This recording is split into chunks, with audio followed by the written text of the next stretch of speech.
ರೈತರ ಶಾಪಕ್ಕೆ ನೀವು ಗುರಿಯಾಗ್ತೀರಿ. ಬಿಡದಿ ಟೌನ್ಶಿಪ್ ಕೈ ಬಿಡದಿದ್ರೆ ಉಗ್ರ ಹೋರಾಟ. ಬಿಜೆಪಿ ರಾಜ್ಯಾಧ್ಯಕ್ಷ BY Vijayendra warning. DK Shivakumar ಅವರೇ, ರೈತರ ಶಾಪ ನೀವು ಪಕ್ಕಾ ಗುರಿಯಾಗ್ತೀರಿ ಅವ್ರ ಶಾಪಕ್ಕೆ. ಬಿಡದಿ ಟೌನ್ಶಿಪ್ ಕೈ ಬಿಡದಿದ್ರೆ ಉಗ್ರ ಹೋರಾಟ. ಬಿಜೆಪಿ ರಾಜ್ಯಾಧ್ಯಕ್ಷ ಬಿವೈ ವಿಜಯೇಂದ್ರ ವಾರ್ನಿಂಗ್. ಕೋಟಿ ಬೆಳೆ ಬಾಳುವಂತಹ ಜಮೀನು ಕಿತ್ಕೊಳ್ಬೇಡಿ. ಸರ್ಕಾರದ ವಿರುದ್ಧ ನಾಳೆ ಬೆಂಗಳೂರಿನಲ್ಲಿ ಪ್ರತಿಭಟನೆ.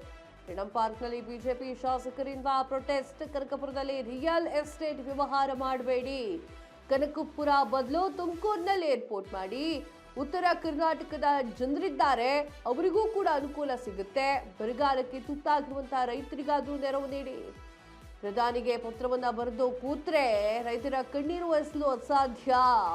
ಸಿಎಂ ಡಿಕೆ ಶಿವಕುಮಾರ್ ವಿರುದ್ಧ ವಿಜಯೇಂದ್ರ ಅವರು ವಾಗ್ದಾಳಿಯನ್ನು ನಡೆಸಿದ್ರು.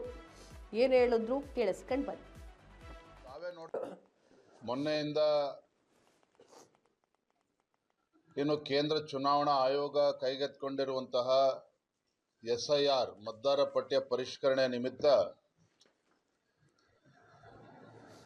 ಕಲ್ಯಾಣ ಕರ್ನಾಟಕದ ಬೀದರ್, ಗುಲ್ಬರ್ಗ, ಯಾದಗಿರಿ, ರಾಯಚೂರು ಜಿಲ್ಲೆಯನ್ನು ಮುಗಿಸ್ಕೊಂಡು ನೆನ್ನೆ ದಿನ ಬಳ್ಳಾರಿ, ವಿಜಯನಗರ ಮತ್ತು ಕೊಪ್ಪಳ ಜಿಲ್ಲೆಯನ್ನು ಮುಗಿಸ್ಕೊಂಡು ಇವತ್ತು ಹಾವೇರಿನಲ್ಲಿ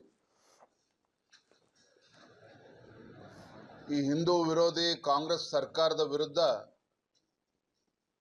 ಒಂದು ಬೃಹತ್ ಪ್ರತಿಭಟನೆಯನ್ನ ನಾವು ಹಮ್ಮಿಕೊಂಡಿದ್ದೇವೆ. ಇಂಥ ಗಂಭೀರವಾಗಿರ್ತಕ್ಕಂಥ ವಿಚಾರ ದೇಶದ ಬೇರೆ ಬೇರೆ ಭಾಗದಲ್ಲಿ, ಪ್ರಪಂಚದ ಬೇರೆ ಬೇರೆ ದೇಶಗಳಲ್ಲಿ ಫೋಟೋ ಆಪ್ ಮಾಡ್ತಕ್ಕಂಥ ರಾಹುಲ್ ಗಾಂಧಿ ಅವರು ಹಿಂದೆ ಭಾರತ್ ಜೋಡೋ ಯಾತ್ರೆನೂ ಕೂಡ ಮಾಡಿದ್ರು. ಹಾಗಾಗಿ ಭೀಕರ ಬರಗಾಲ ಇದೆ.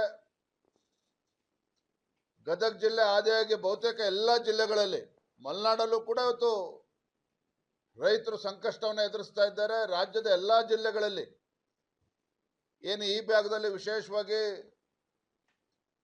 ಬಿತ್ತನೆ ಮಾಡಿದ್ರು ಸಹ ಮೊಳಕೆ ಬರದೇನೆ ರೈತರು ಕಂಗಾಲಾಗಿರುವಂಥದ್ದು. ಸಂಕಷ್ಟದಲ್ಲಿರತಕ್ಕಂಥ ರೈತರಿಗೆ ನೆರವಿಗೆ ಇವತ್ತು ರಾಜ್ಯ ಸರ್ಕಾರ ಬರಬೇಕಾಗಿದೆ. ದುರಂತ ಅಂತ ಹೇಳಿದ್ರೆ ಇವತ್ತು ಕೂಡ ಕೃಷಿ ಸಚಿವರೇ ಇಲ್ಲ ಇವತ್ತು ರಾಜ್ಯದಲ್ಲಿ. ಅಂದ್ರೆ ಕೃಷಿ ಕ್ಷೇತ್ರ ಅಥವಾ ರೈತರು ರಾಜ್ಯ ಸರ್ಕಾರಕ್ಕೆ ಆದ್ಯತೆ ಇಲ್ಲ ಅನ್ನೋದಕ್ಕೆ ಇದೇ ಸ್ಪಷ್ಟವಾಗಿ ಗೊತ್ತಾಗ್ತದೆ.